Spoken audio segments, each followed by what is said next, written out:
যখন বলেন রব্বির হামহুমা কামা রাব্বায়ানি সগীরা, রব্বুল আলামিন তুমি আমার আব্বা আম্মার উপর রহম করো, তারা যেভাবে আমাকে যেমনি ভাবে ছোটবেলা লালন পালন করেছে, দুগ্ধ পান করেছে, অনেক কষ্ট করেছে আমার জন্য, আমাকে মানুষ করার জন্য অনেক ত্যাগ তারা স্বীকার করেছে, আজকে পৃথিবীর জমিন থেকে বিদায় হয়ে গেছে, খেদমত করার মতো, মা বলার মতো, বাবা বলার মতো কেউ আমার নেই।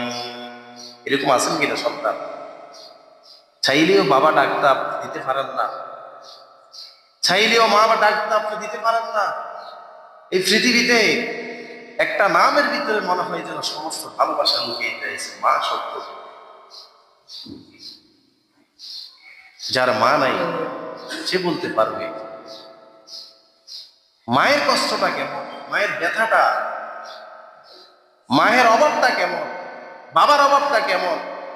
যিনি হারিয়েছে তিনি বলতে পারবে, আর কেউ বলতে পারবে। ওই ব্যক্তিকে জিজ্ঞাসা করেন মায়ের অভাব ব্যথাটা তার কত কষ্টের। যার দুইটা হাত নাই তাকে জিজ্ঞাসা করেন হাতের দাম তার কাছে কত, চোখের দাম তার কত। যার চোখ নেই তাকে জিজ্ঞাসা করেন